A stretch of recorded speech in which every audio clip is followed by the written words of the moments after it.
your Bible this morning with me, if you will, to the book of Jonah. The book of Jonah. I heard a message this morning that made me feel better about preaching from Amos for Thanksgiving. There's a guy was preaching for Thanksgiving from Hosea. And at least Amos has the word Thanksgiving in it.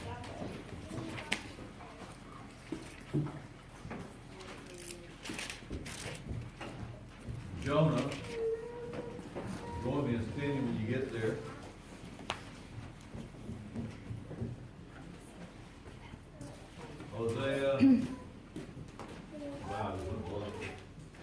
Hosea, Joel, Amos, Obadiah, Jonah.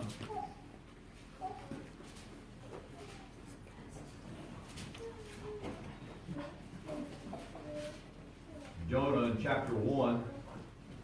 Let's read verses 1 and 2.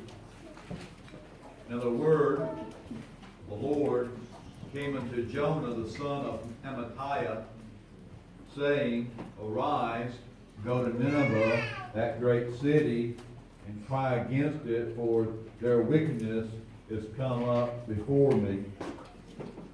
Father, we thank you today and give you blessings, Lord. Have your way. God, according to your purpose, prepare hearts and minds and open us to your word. Lord, change us and make us and mold us according to your purpose. That you'd have your way. In Jesus' precious and holy name we pray. Amen.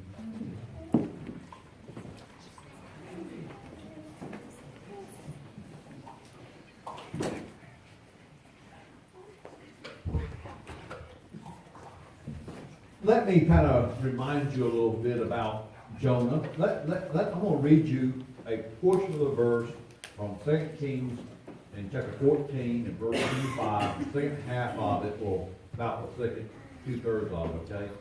It reads, According to the word of the Lord of Israel, which he spake by the hand of his servant Jonah, the son of Amittai, the prophet, which was of Gath-Hepher.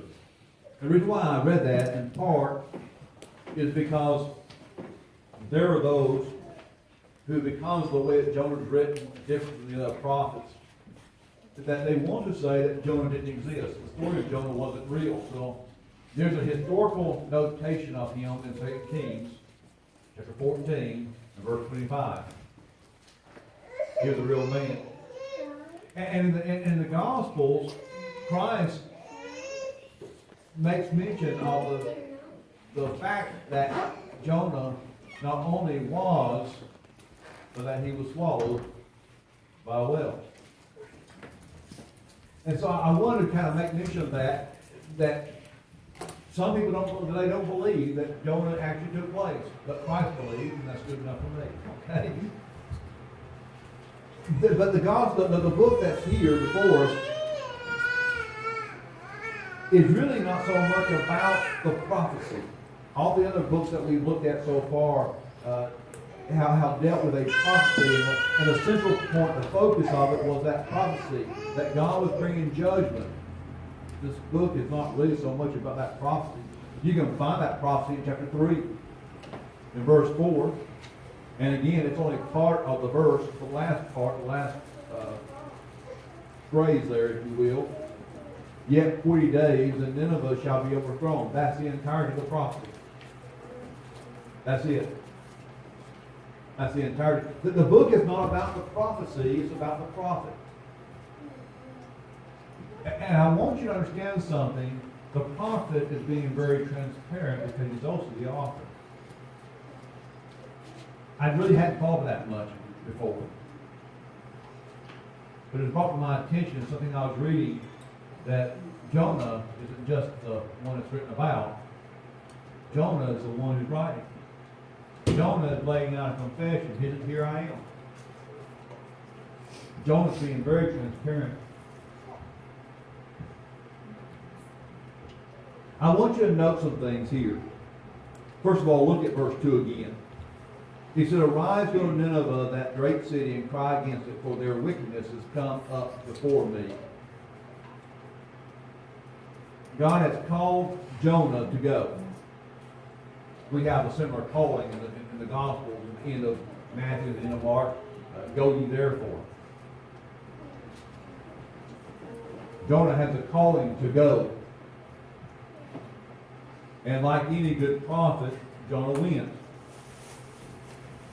Verse 3, and Jonah rose up to flee unto Tarsus. Like any good prophet, Jonah went, but Jonah went the wrong direction.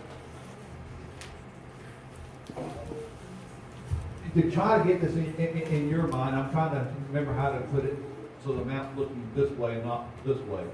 Okay? If you imagine where Gath-Hepher is, somewhere in here, then Nineveh's like over here, okay? You kind of get this idea that where Jonah is, he would go this direction, go to Nineveh. Now, Gath-Hepher's here. Where he goes to, or tries to go to, is Tarsus. And if I can give you an idea of where Tarsus is, it's over here, okay? If it was 1492, he could have called a ship with Columbus and gone across the ocean. He went about as far as he could go, or trying to go about as far as, it was in Spain. He was shooting to the other side of the Mediterranean Sea.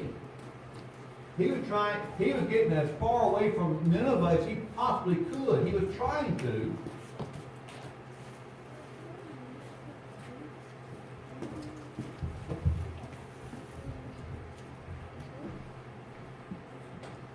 If I may borrow from testimony of those, and some of those in the church, when they were running from God, like what Jonah's doing here, when it was on Sunday, they knew church was going on. They're out. They didn't go by the church. They went as far around as they could to stay away from where God wanted them to be. That's what Jonah's doing.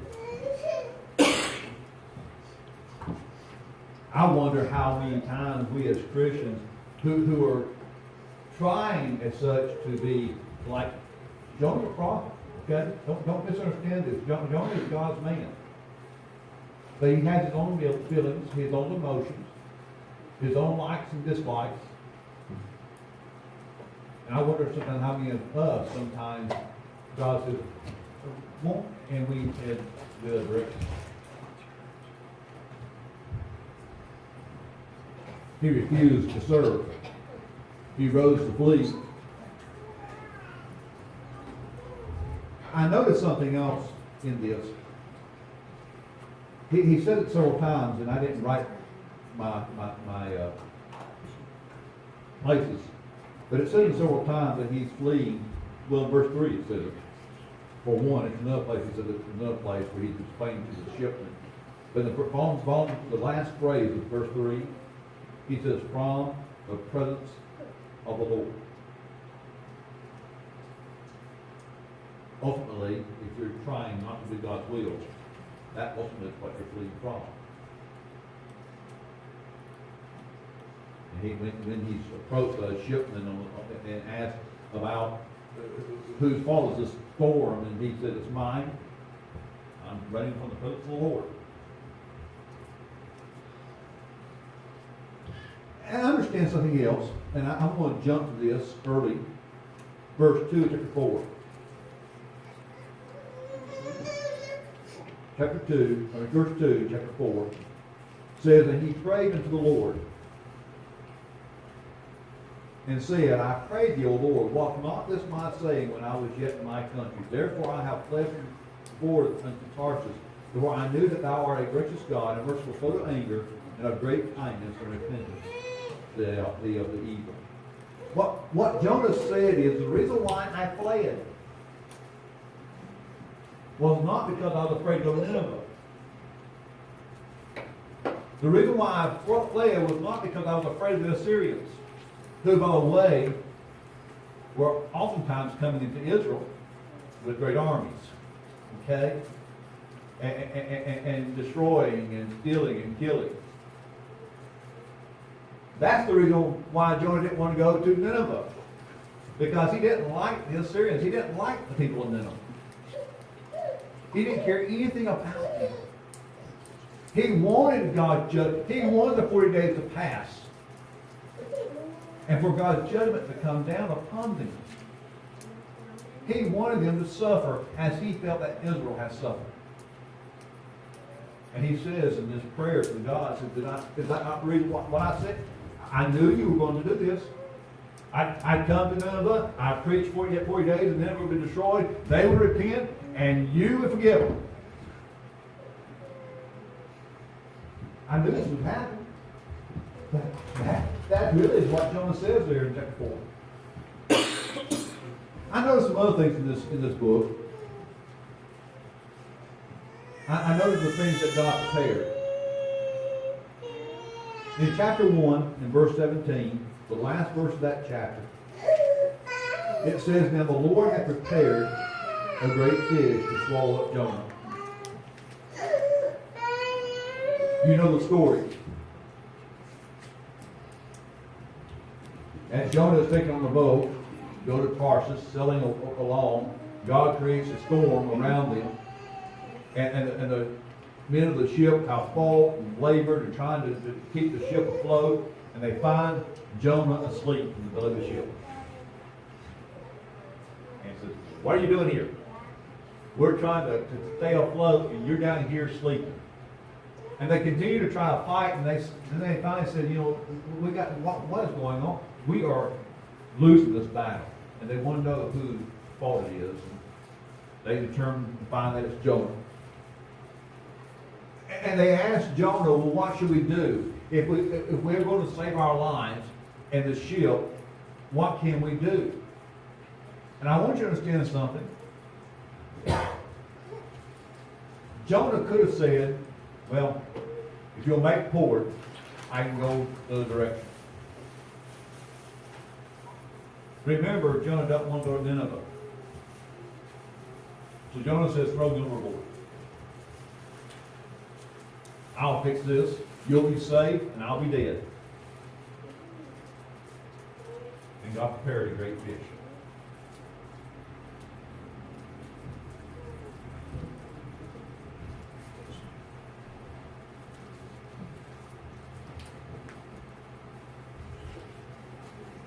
And Jonah spends 3 days, it says there, in the belly of that fish,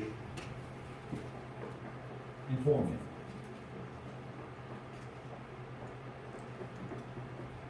So much so that he finally comes to the point where he says, okay. It says he gives an offering of thanksgiving. This is another Thanksgiving message. He gives an offering of thanksgiving while he's in the belly of that whale. The fish spits him out on dry land. I'm sure he is happy to be shed of him as he wants to be shed of the fish. And spits him out on dry land. And Jonah heads to Nineveh.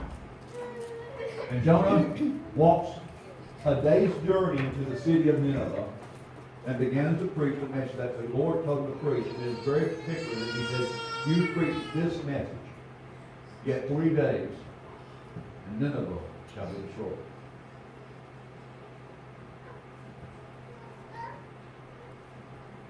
And the people repented. They put on sackcloth and ashes and fasted. And Jonah went up on a hillside, built a little booth, and waited to watch and hope that God would destroy Nineveh. And in chapter 4, in verse 6, it says that God prepared a gourd.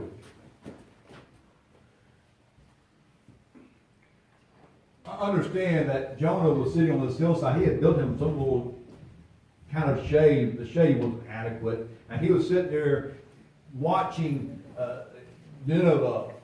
And the gourd grows up that God prepared, and it gives him added shade. The Bible, that verse says that he was exceedingly glad for the gourd. The gourd, the leaves on the gourd, you know how big leaves get on some of those gourds.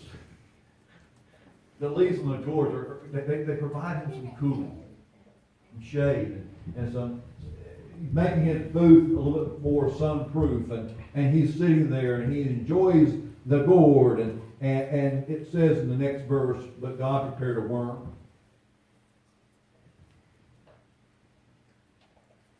God does a lot of preparing in this, by the way.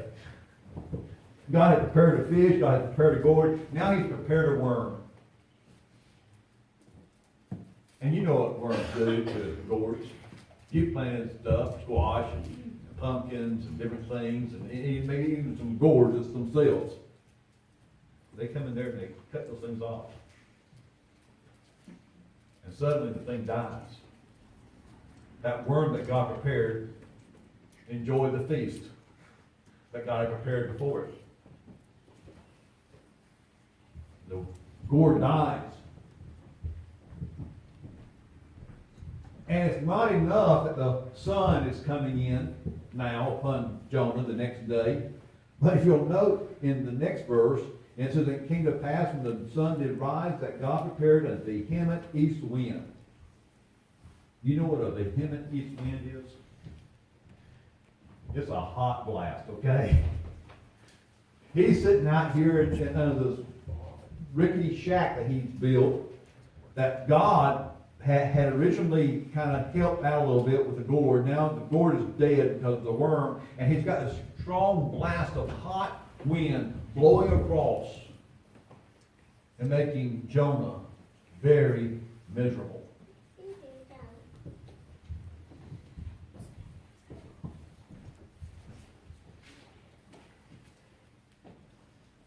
By the way, let me tell you that God did all these preparations to prepare Jonah.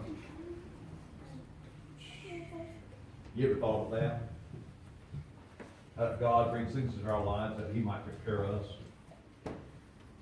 You said, Brother John, he had already prophesied, he already done his job. Listen. Jonah has a heart that he needs to work on too. And all this was to prepare Jonah. Not just in the idea that he might prophesy continually for him, but that he might care about those he prophesies to. Back up, if you will, for a moment to verse 1 in chapter 4. After the events of chapter 3, where Nineveh repents and turns to God, and God withholds his judgment. The Bible says in verse 1 here in chapter 4 that it pleased Jonah exceedingly, and he was very angry.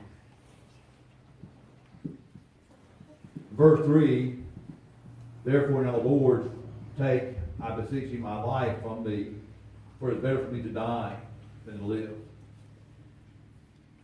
Jonah has come to a point, he's angry, and he has desired to die. Lord, you're not going to do what I want you to do. None of us going to survive. By the way, Nineveh is part of the Assyrian Empire, and just a few years later, and I can't give you the exact number, it's not like 2 or 3, but it's like 20 years later down the road, Assyria takes Israel, where Jonah's from, and takes it into exile. And the children of Israel are dispersed throughout the nations.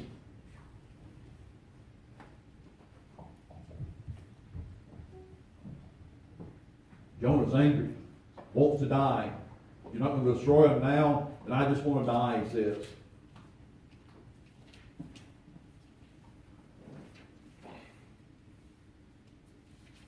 That's the reason why God prepared the Lord. Give him a little comfort, cool him off a little bit. He asked him the question, just how well to be angry? Just how well to be angry?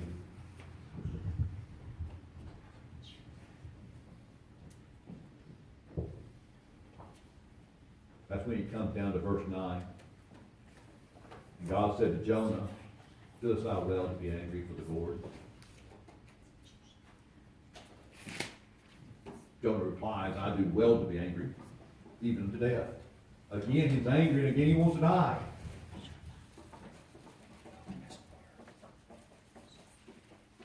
You're angry because I didn't destroy Nineveh, but you're angry also because I destroyed the gourd. Does I would be angry about me not destroying Nineveh? Does I would be angry because I destroyed the gourd?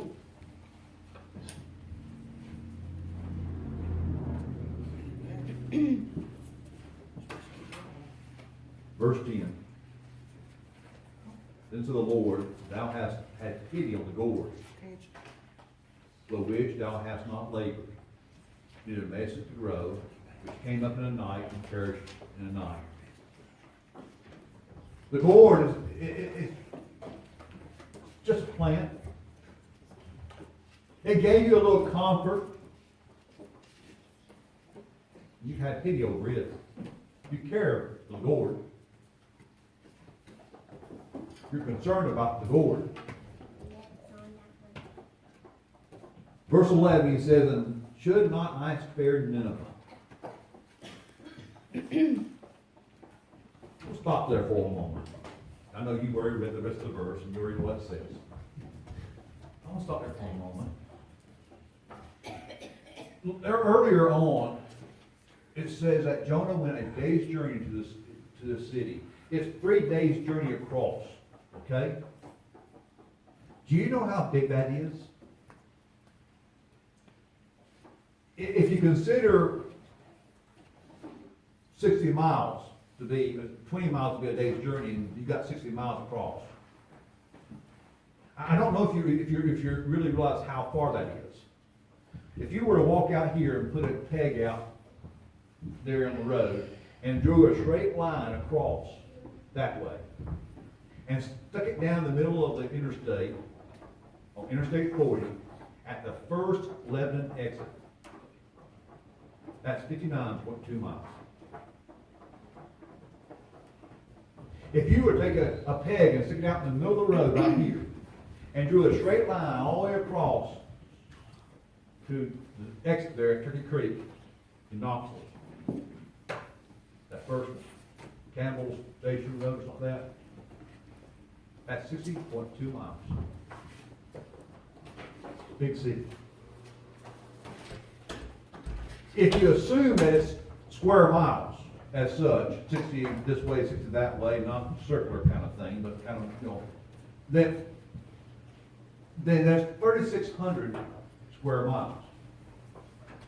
Los Angeles County is about 4,000 square miles. It's almost the size of Los Angeles County, not Los Angeles City, Los Angeles County. It's a huge city. It's a huge city.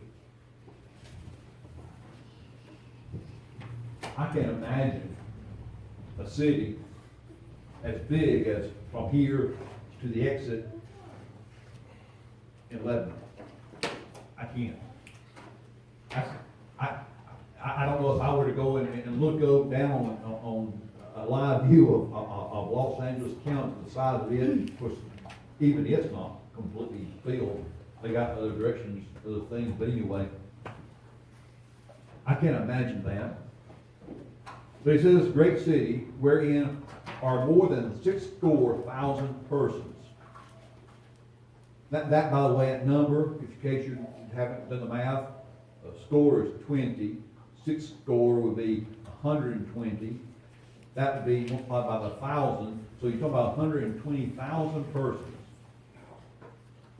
who cannot tell the difference between their right hand and their left hand. We just had a qualifier. When did you find out what the difference between your right hand and your left hand? Do you know something? I still have problems myself. I had to stop and think. But I can tell the difference. I've got to remember which hand I write with. And when I do that, that's my right hand.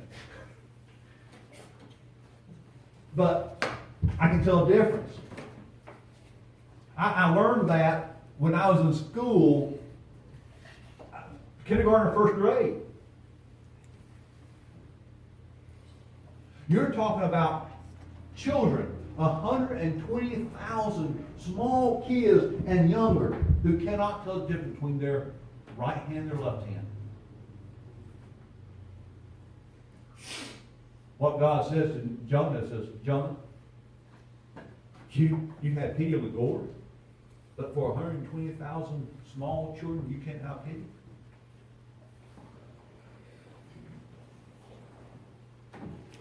Does that not slap you up to the face?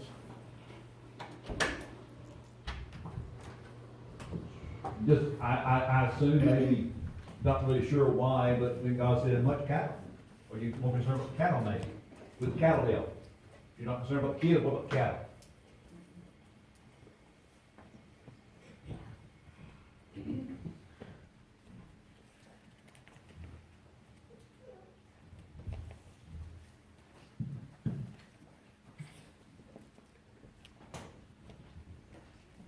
Is it possible that we could be too much like Jonah? Jonah did what God told him to do. He didn't like it.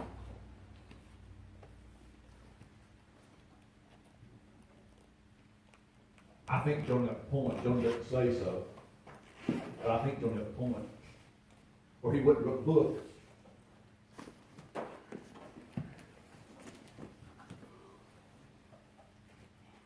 Are people important?